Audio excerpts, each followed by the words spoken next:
And now it's time to play everyone's favorite game, What's My Citizenship? With everyone's favorite host, this guy. Now, who's ready to play? Say hello to our first contestant, Kayla! Hi, Mum! Now, Kayla, your first question. Are you a citizen of A, Australia, B, New Zealand, C, Canada, or D, I don't know? It's definitely B or nothing. B. A, Australia? Oh, well, you're half right. Yes, Kayla, you are an Aussie, but you're also a Canadian. Oh, cool. I didn't know that. Yes, turns out your father was born in Canada, which means you're automatically a Canadian citizen. Yes, just like Kayla here, it's not unusual to be born overseas or have a parent who was. And for the most part, it doesn't cause any problems. Oh, unless of course you want to work here. The government is very confident indeed. Over the past few weeks, quite a few politicians have found out that they're dual citizens. That means they're a citizen of two countries at the same time. One of them is the man second in charge, Deputy Prime Minister Barnaby Joyce. Mr. Joyce is an Aussie, but it turns out his dad was born in New Zealand, which means he's automatically a Kiwi too. A fact he says he had no idea about until recently.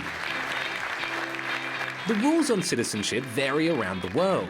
Some countries give them out automatically in certain situations. Others, like the US, ask you to apply, so it can be difficult to know where you stand. So I'm a dual citizen then? What does that mean? Well, technically you got the answer wrong, but I'm in a good mood, so let's take a look at the prizes you are entitled to as a dual citizen. Well, our lucky winner won't need to carry a visa on their next trip to Canada because they'll be taking home 2 passports. And while they're there, they can vote, go to school, work, and much, much more. Wow, fantastic. Yes, but to take home your prize, you'll have to give up your dream job to become an Aussie politician. Oh, really? Why's that? Well, it's all because of Australia's constitution, or Section 44 to be precise.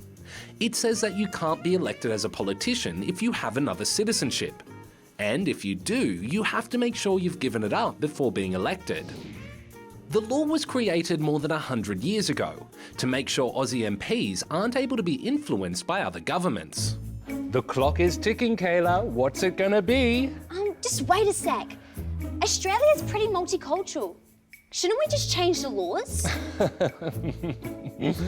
Well, it's not that easy. Some say the rules are outdated and that it might be time to change the constitution to allow dual citizens to be elected. But changing the constitution isn't easy.